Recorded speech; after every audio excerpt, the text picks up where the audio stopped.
Okay, alright. Update po tayo sa Kimpo na for today guys ha. Ito po yung update natin sa Kimpo guys. Oh my God. Paolo Avellino. May surprise kay Kimi. Totoo bang pupunta sila sa Hong Kong ngayon? May ticket na sila papunta sa Hong Kong? Ano kaya naman yung pakiramdam ni Kimi na pinapawisan siya nung sinabi ni Paolo Avellino sa kanya na mahal siya? Yan yung mga aabangan natin guys sa ngayon na update natin patungkol sa Kimpo. Kasi guys, alam nyo ba na si Paolo Avellino po ay sinurprise si Kimi na bumili siya ng ticket para sa kanila dahil si Kim Chiu po ay wish niya talaga na it's not a wish naman ba yung pakiramdam niya kasi is sana kasama niya si Paolo Avellino na mamasyal kahit sa ibang bansa lang ba. Yung bang sila lang. And then, matagal na daw kasi yan na sinabi ni Kim Chiu sa kanyang mga kaibigan. Pero syempre, hindi naman nila pwedeng sabihin niya kay Paolo dahil magkano lang naman ang ticket, di ba? Magkano lang naman yung ticket na back and forth. Saka sa Hong Kong naman guys, is 2 hours lang, nandun ka na, malapit ka lang, di ba? Yun po yung parang initiative din na makasamahan ni Kim Chiu na naiya din sila nung magsabi kay Paolo Avellino. Pero si Paul po, it's very, kumbaga is nag-voluntary po siya na bumili ng ticket dahil malapit na din po yung birthday ni Paolo Avellino. Guys, parang kumbaga is regalo na nila yun sa kanilang dalawa ni Kim Chiu. And of course guys, kagabi po ay lumipad na po sila at nandun sila and everything is there na gustong bilhin ni Kim Chiu. Ayon dito sa ating mga legit na sources guys is bayad po lahat ni Paolo Avellino. Oh my God! Kaya naman ginagawa ni Paolo Avellino to kasi just saying thank you for Kimi na na-achieve din po ni Paolo Avellino yung kanyang pagiging viral at artista na tinatawag dahil po kay Kim Chiu. At iyan po yung kanyang pasasalamat kay Kim Chiu dahil kung wala si Kim Chiu ay hindi po siya ma-achieve yung kanyang dream na maging mag-viral ba yung maging okay yung kanyang career. And now guys, ang daming nagsasabi guys na bakit kailangan pa daw na kumbaga is gumawa si Paolo Avellino ng mga surprises kay Kim Chiu. Bakit hindi na nando sila magpakasal? Para sa ganon is wala na daw, kumbaga is wala nang istorbo sa kanila. At excited naman yung mami ni Paolo Janves pagdating sa kasal sa kanila. Naman din natin na yung mami ni Paolo Avellino ay pagdating sa mga ganyan na tati ay talagang siya yung number 1 na fans natin. Siya yung number 1 na fans ng mga kagaya natin na willing din na maghintay kila Paolo Avellino guys. Siya yung number 1 din fans na excited pagdating sa mga ganyan na topic na kung saan is gusto niya na talaga na magkaroon ng settlement or yung bang maging okay na yung dalawa sa kanilang future. Yun po yung gusto ng mami ni Paolo Avellino guys. Kaya may mga isang fans po tayo guys na fans po nila guys na nagsasabi na bakit daw si Paolo Avellino is gusto niya i-give up yung lahat para sa kanila ni Kim Chiu. Siguro guys sa mga ganyan naman po na tanong na si Paolo Avellino bakit i-give up muna para lang kay Kim Chiu ay isang dahilan po yan guys na si Paolo Avellino pa ay ready na kumbaga. Hindi mo naman pwede i-give up kung lahat guys kung hindi ka naman ready di ba? Saka hindi ka naman ready sa tao. Alangan naman na i-give up mo yan, hindi ka naman ready. Di ba isang malaking kadakilaan TNG yan kung ganon ang mangyayari. Pero in fairness sa kay Paolo guys is pinaparamdam nyo talaga kay Kim Chiu na ready na siya at waiting na po yung decision ni Kim Chiu. Kaya nga pati nga po yung mami ni Paolo guys ay liniligawan din si Kim Chiu sa kanyang decision dahil yung mami ni Paolo kasi guys is wala ka talagang masabi. Wala kang masabi kasi number 1 na fans ng Kim Pao yan Sa hindi lang number 1 na fans guys sa botong-boto talaga yan kay Kim Chiu. Matagal na noon pa nagsimula sila Kim Chiu at si Paolo Avellino naging tambalan kitang-kita mo yung mami ni Paolo na talagang siya pa talaga yung todo effort na in-invite si Kim Chiu na pumunta sa bahay nila na yung alam mo yung very close. Kasi gusto kasi ni mami ni Paolo Avellino guys na yung si Paolo Avellino is masettle sa isang babae na kilala niya na. Na yung bang hindi niya na yung bang kilala din ng kanyang pamilya. Ganun kasi yung tradisyon ng pamilya ni Paolo Avellino guys eh. Yung gusto nila yung makilala nila yung babae dahil nakaranas naman kasi si Paolo Avellino na mga siguro guys pambubuli, gano'n na nampo natin pambubuli. Siyempre bilang isang nanay naman kung nanay ka, alam mo yung weakness ng iyong anak, di ba? At being isang nanay din is kailangan mo din talaga na i-secure yung mga anak mo, hindi lamang hanggang sa salita or hindi lamang sa mga bagay-bagay na hindi mo pa alam. Yan po yung part ng mama ni Paolo Avellino dito guys. And in fairness kay mama naman ni Paolo Avellino is game na game naman po siya. Kaya wala naman po tayong masabi sa mami ni Paolo Avellino guys dahil kahit papano is game na game naman po siya sa lahat ng bagay. Si Paolo pa nga po minsan guys is parang irritable pag nakikita niya na game yung mami niya na parang baga is aware daw siya sa edad ba. Pero in fairness, pagdating naman kay Kim Chiu guys is si Kim Chiu at si mami ni Paolo game na game silang dalawa. Sabi ng mga karamihan guys na yung pamilya ni Paolo Avellino is okay kay Kim Chiu. Wala nang cheche-buriche ka pang maririnig sa side ni Paolo Avellino kay Kim Chiu. And of course guys, ito pa yung pinakamasarap sa lahat na pakiramdam ba. Si Paolo Avellino guys is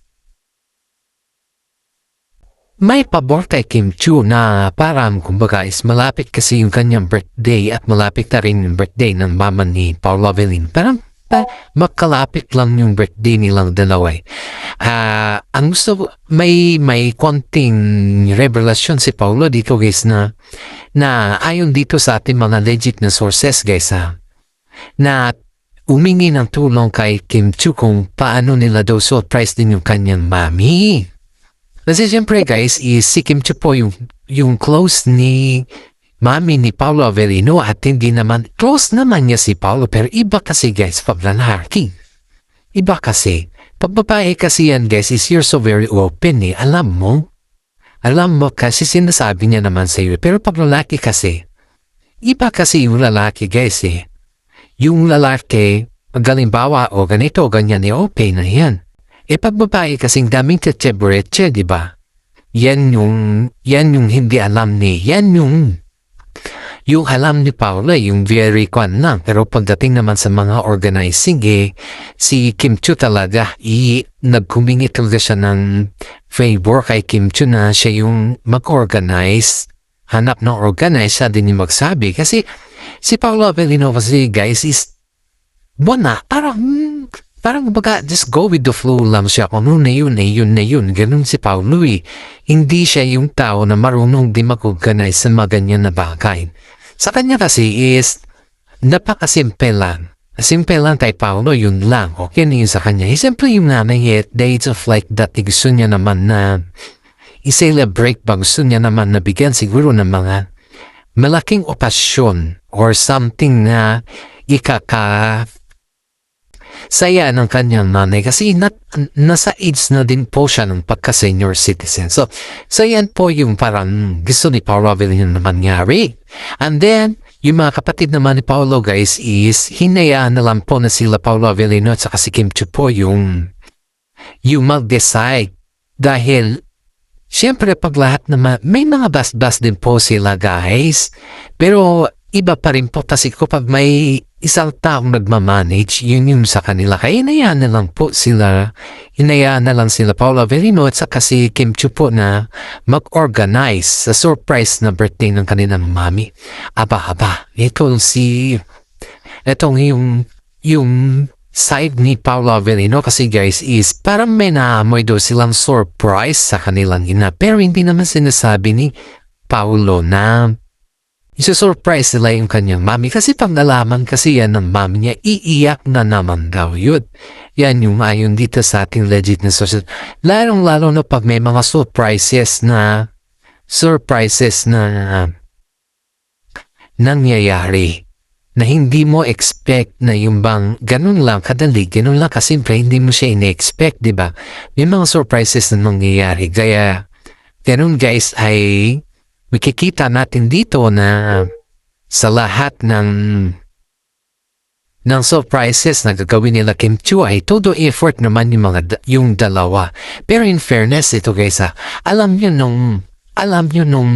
nung napapano pa lang sila, tingnan mo yung reaction ni Paolo Avellino kay Kim Chiu. Parang titig na iniisip niya na kaya niya ba to? Kaya ko ba to? Parang gano'n ba yung gandang-ganda siya kay Kim Chiu guys eh. And yet, ang daming nagsasabi na umamin na si Paolo Avellino guys. Umamin na siya kay Kim Chiu. Pero si Kim Chiu lang talaga yung hinihintay ni Paolo Avellino guys. Hinihintay siya sa kanyang sariling decision. Hindi naman pwedeng si Paolo Avellino po ang mag-decide sa kanilang dalawa guys. Dapat parehas sila. Yan po yung aabangan natin guys sa pagdesisyon ni Kim Chiu dahil sabi ni Kim Chiu, kailangan pa daw nilang tapusin lahat yung kanilang project and after that, yun na yung tinatawag na kasanan na. Sabi naman ng side ni Kim Chiu is kung ano yung gusto ni Kim Chiu ay yun po yung susuportahan namin. So, ibig sabihin wala din problema sa side ni Paolo Avellino guys, ay ni Kim Chiu guys. Pero ang problema is yung tradition way nila, yun lang. Kung siyempre, may lahi si Kim Chiu, may lahi silang dalawa. Pero depende naman yan kasi ang dami naman may lahi na nagkatasawa, di ba? Na parehas naman yung kwan nila. Ang dami naman dito sa Pilipinas. Hindi lang sa Pilipinas, pati na rin sa mga ibang bansa, guys. Ang dami natin.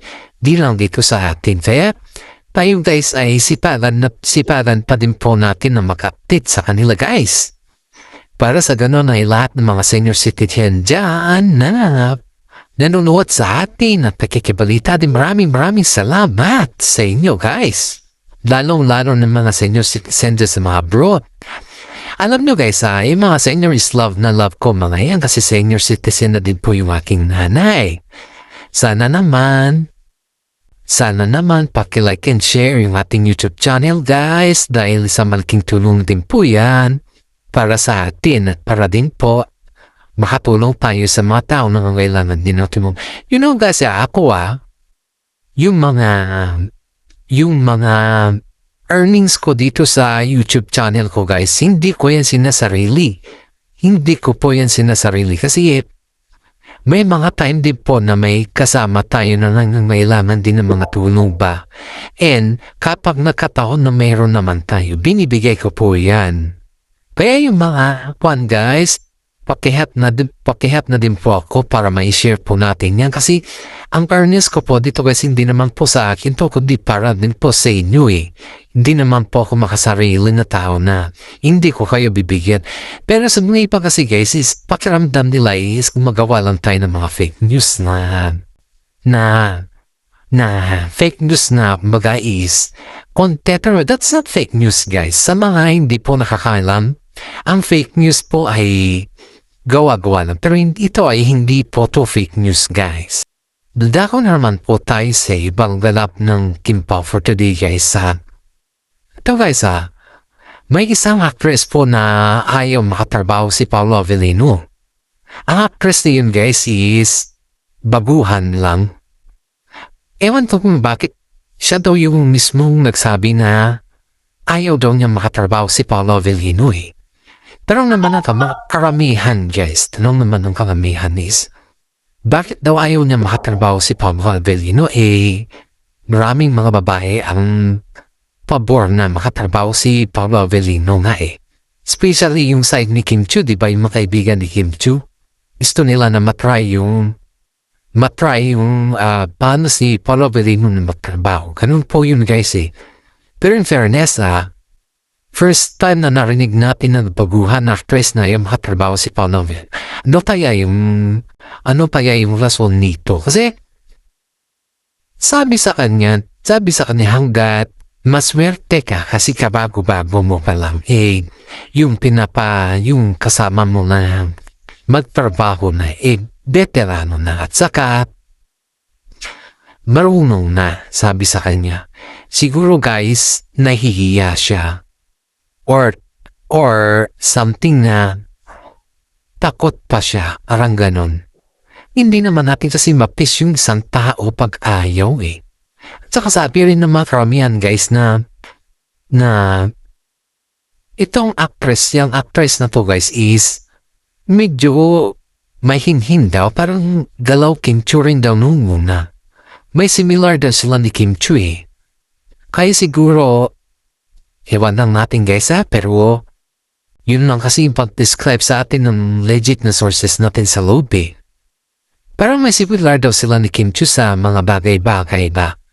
Kasi may hindi naman ito purong Pilipino pero half din daw siyang Germany guys, half Germany daw siya. We don't know if sino to ayoko mabigay ng pro kasi itong artista na to is kabago-bago galing ito sa Pinoy Big Brother ba? Galing ito sa Pinoy Big Brother kalalabas lang natin niya guys. Ayaw ko na mabanggit kung kaya anong mansion lumabas, ganun na ayaw ko na mabanggit guys. Kasi, siyempre yan kasi labas na natin, malalaman na rin mahirap na. Sinabihan daw siya paglabas niya na parang itry daw siya kay Pablo Avellino. Kung sakaling, hindi naman yung leading ba yung parang extra lang. Pero si Kim Chiu pa rin yung female leading ni Paolo. Pero parang tabi daw niya guys na I think first sabi daw niya isipin daw niya muna, hindi daw siya ready sa ganun na acting ba, hindi daw siya ready. Sabihan ng karamihan sa kanya, pasalamat ka kasi binigyan ka ng role na mga ganyan sa mga iba nga. Sa mga iba hindi sila nabigyan ng mga roles sa kanila. Bihira ng pasalamat ka at kalalabas mo lang tapos agad na isaba ka na kila Kim Chiu at si Pablo Avellino na yung kasama mo sa pagkati. Yan daw yung sabi sa kanila pero in fairness may mga kasama din siya nagsasabi na hayaan na lang din natin mag-decision siya ng kusa sa kanyang sarili dahil hindi daw natin pwedeng pakialaman sila sa kanyang decision. That's true naman. Hindi naman natin pwedeng pakialaman sila sa kanyang decision. Pero, sabi ng mga karamihan is, it's up to her po na yung kanyang decision. It's up to her na. Pero, sabi sa kanya is, maswerte talaga siya. Dahil, sa dami ng mga bagong artista na lumabas sana yun na yung bagong love team ba? Siya lang yung napili ng management na itarbaho kila Paolo Avellino at saka si Kim Chiu. Diba? Itarbaho kila Paolo Avellino at saka si Kim Chiu. Pero parang nag-iarnarte daw itong bagong actress na itong dila natin halang bes ko ano yung kanyang opinion na pero sabi sa atin dito is nahihirita daw siya kay Kim Chiu. Yaman natin bakit naman siya nahihirita kay Kim Chiu. Binaman natin nila kung na yung reason bakit siya nahihirita kay Kim Chiu Kasi ako naman, sa lahat naman mga kaibigan namin sa showbiz wala naman kami naririnig na may nahihirita kay Kim Chiu as long as yung mga fan lang, yung mga kasama nila sa showbiz na hindi na pagbigyan, yun yung mga irritable kay Kim Chiu, yun mga mahirita kay Kim Chiu. Pero yung mga iba naman guys is wala ka naman maririnig na naiiritad sila kay Kim Chiu. Kasi si Kim Chiu po is marunong siyang nakisama. Yun po yung gabi ni Kim Chiu sa loob ng showbiz guys. Marunong siyang makisama, alam niya kung saan nilugar yung kanyang sarili. Kahit babuhan yung mga kasama niya guys, alam niya kung saan nilugar yung kanyang sarili. Siya pa nga pong tumutulong sa mga gamit ng mga babuhan pag wala sila. Ganun po si Kim Chiu guys. Ganun po siya pa-entertain sa mga babuhan. Hindi po siya makasarili. Pero this one guys is masyado at ang bilito sa sarili niya. Natatawa nga po yung kanyang mga kasama sa loob ng showbiz guys dahil hinindihan daw niya ang offer sa kanya samantala ang daming nag-aabang dun na offer guys, ang daming nag-aabang. Lahat ng mga artista na lumabas sa Pinoy Big Brother ay ang hinabangan talaga nila is yung sumabak at makatabaw sila Paolo Avellino at saka si Kim Chiu. Pero ito parang live sa kabihasnan yung kwan niya. Parang hindi daw nila magets kung ano yung gusto niya. Yun yung sabi sa ating guys kasi sabi niya na mag-artista siya at sabi niya na gusto niya yung mga project na heavy. Pero pag itapat naman kila Paolo Avellino at saka si Kim Chiu, ano yun? Parang ayaw niya. And this is for today guys. Maraming salamat at God bless po sa ating lahat.